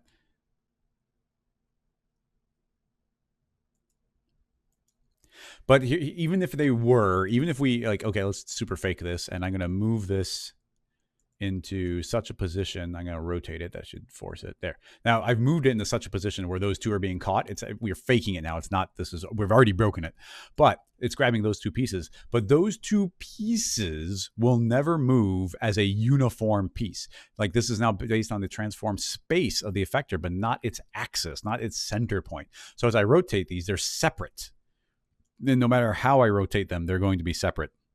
In the transform mode, if we were to set this to absolute, yeah, they spin independently, and we need them not to spin independently, and I don't think there's any way to make them not do that. So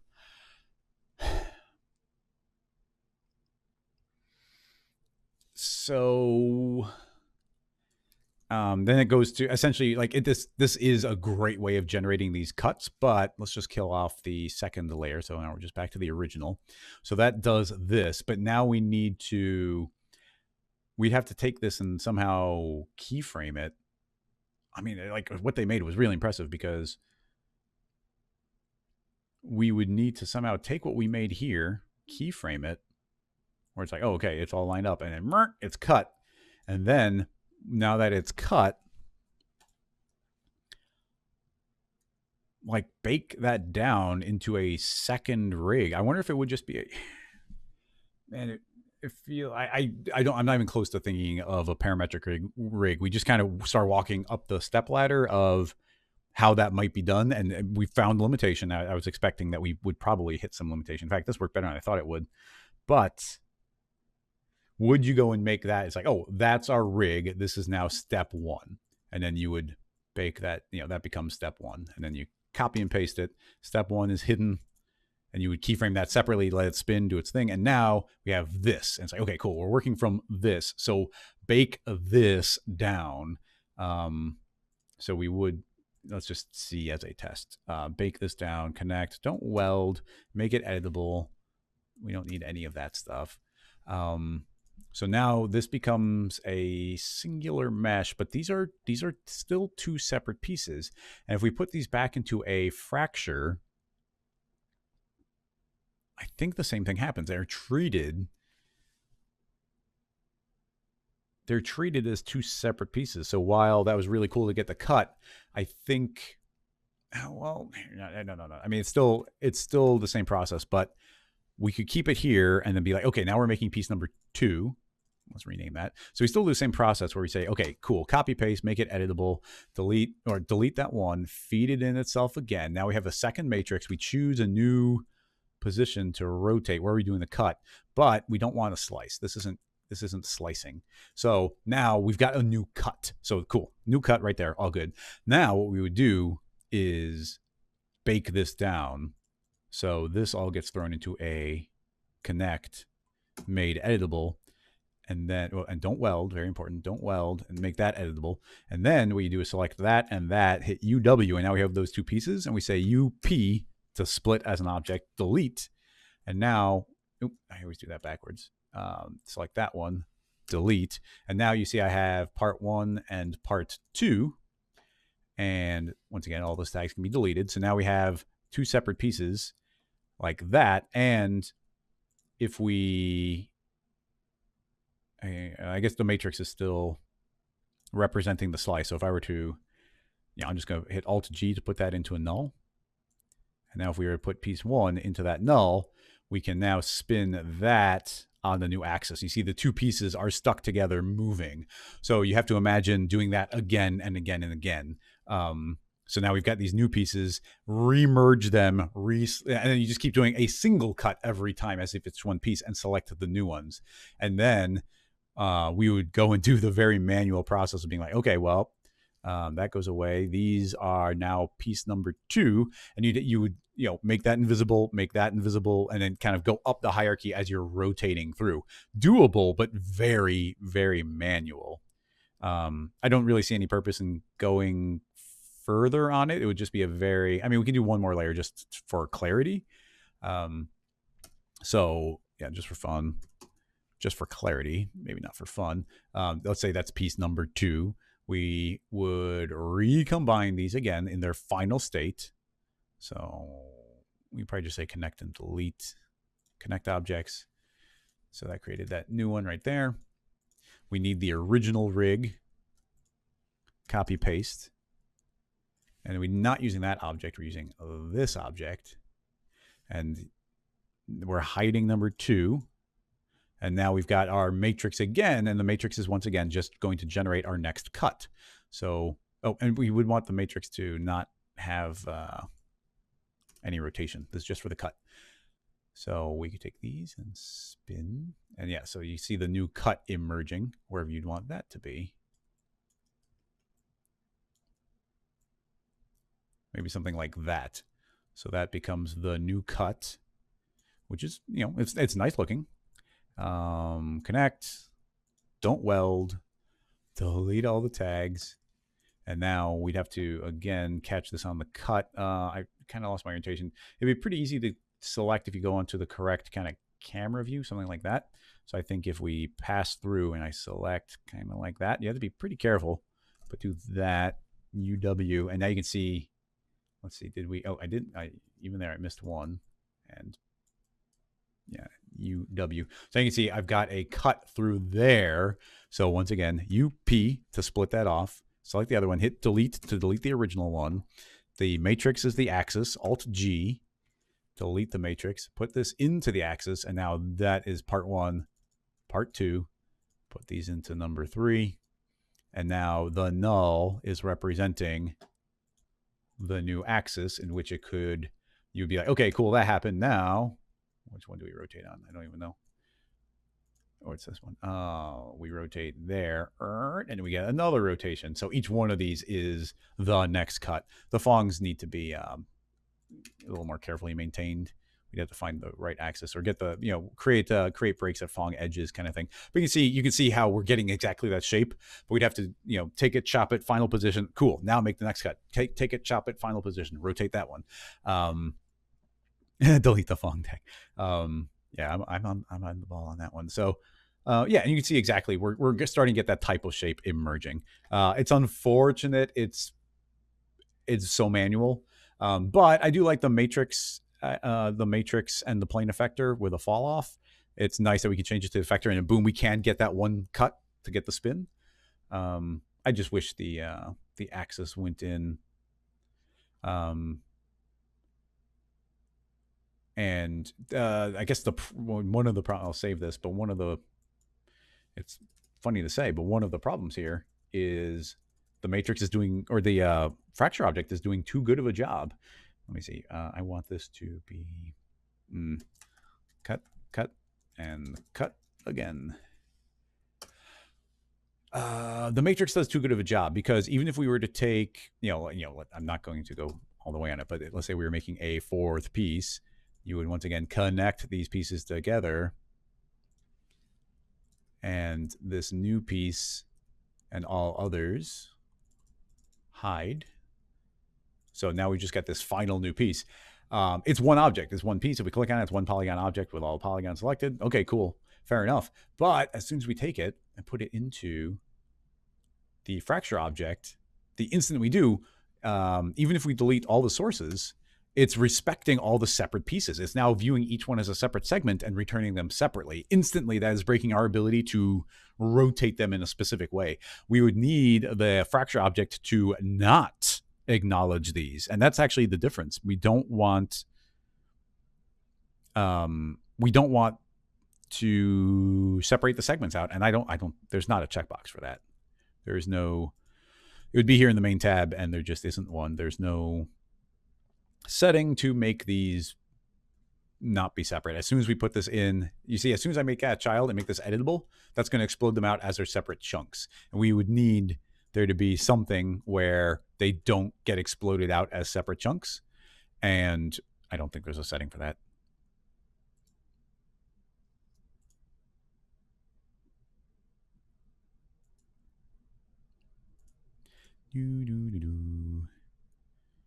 Geometry glue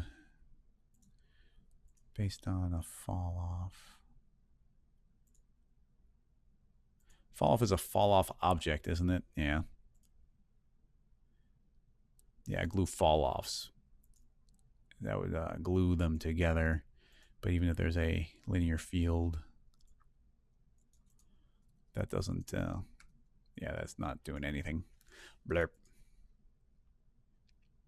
Yeah, too bad. If there's a way of doing that, if there's a way of putting into this fracture and not getting separate segments, and maybe there'd be something to do. But there is not. Anyway, that should wrap that up.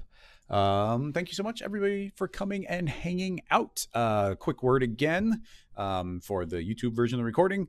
We have announced the next Half-Res in Chicago. It's a one-night motion graphics conference where it's a bunch of 5 different talks and a whole bunch of partying and drinking just for one night. It's really fun. September 18th. Head to halfres.com to sign up for the newsletter. The tickets aren't not for sale yet, but we got to save the date. It'd be great if people make it out. It's really fun. We get like 400 people. It's really cool. So yeah, just want to do a shout out there. Thank you so much, everybody, for coming and asking amazing questions. It's always a lot of fun. Tomorrow will be the bonus stream for anybody supporting on Patreon. So that's always fun. Maybe we'll be playing with the new connector things we learned about today. That should be really neat. And along those lines, a big shout out to everybody helping and supporting on Patreon. It enables me to do these streams and the bonus stream especially, and keep working on tutorials. Make sure you head to rocketlassoslack.com to join the Slack channel if you're not already on there. And yeah, lots of people answering questions, continuing the conversation, doing different challenges and contests. And I just want to do a final thank you to everybody supporting on Patreon. So let me run that, and I'll see everybody either tomorrow or next week. So bye-bye, everybody.